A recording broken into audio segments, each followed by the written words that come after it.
அது மாநில அரசு தாக்கல் செய்த சீராய்வு மனு உச்சநீதிமன்றத்தில் தள்ளுபடி செய்யப்பட்டிருப்பது அதிர்ச்சி அளிக்கிறது.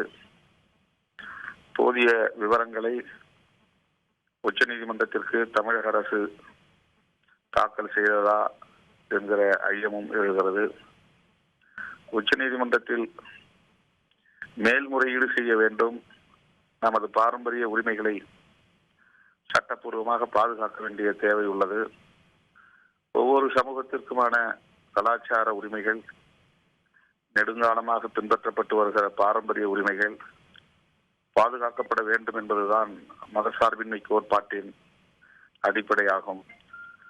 ஆகவே இதில் மற்றவர்கள் தலையிடக்கூடாது, அரசு தலையிடக்கூடாது என்கிற அடிப்படையில் தமிழக அரசு மேல்முறையீட்டுக்கு செல்ல வேண்டும் என்று விடுதலை சிறுத்தைகளின் சார்பில் கேட்டுக்கொள்கிறேன்.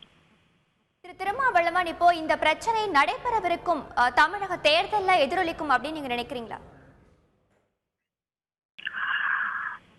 ஓரளவுக்கு ஒரு தாக்கத்தை ஏற்படுத்தும். முற்றிலும் தாக்கம் ஏற்படாது என்று மறுதளிக்க முடியாது. தேர்தலை நேர்மையாக நடத்தினால் நிச்சயம் இது ஒரு தாக்கத்தை ஏற்படுத்தும். குறிப்பாக திருப்பரங்குன்றம் தொகுதியில், தென் மாவட்டங்களில் நடைபெறுகிற ஒரே தொகுதி. தஞ்சாவூர், அரவக்குறிச்சியில் எப்படி இருக்கிறதோ, ஆனால் திருப்பரங்குன்றம் தொகுதியில் இது ஒரு தாக்கத்தை ஏற்படுத்த வாய்ப்பு இருக்கிறது. திரு திருமாவளவன், இப்போ ஏற்கனவே 2 ஆண்டுகளா ஜல்லிக்கட்டு தமிழகத்துல நடைபெறவில்லை.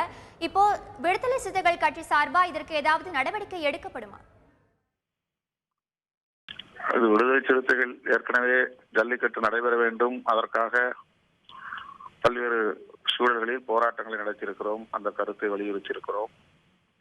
இப்போது மிக முக்கியமாக இந்த 500 ரூபாய் 1000 ரூபாய் செல்லாது என்று அறிவித்திருப்பது, வங்கிக்கு செல்லுகிற பொதுமக்களின் விரல்களில் மை வைப்போம் என்று சொல்லுவது என்பதை கண்டிக்கிற வகையில் 18ஆம் தேதி நாங்கள் ஆர்ப்பாட்டத்தை நடத்த திட்டமிட்டிருக்கிறோம். எனவே அதன் பின்னர் இது குறித்து கலந்தாய்வு செய்து மதுரையில் ஒரு ஆர்ப்பாட்டத்தை நடத்த நாங்கள் ஏற்பாடு செய்வோம்.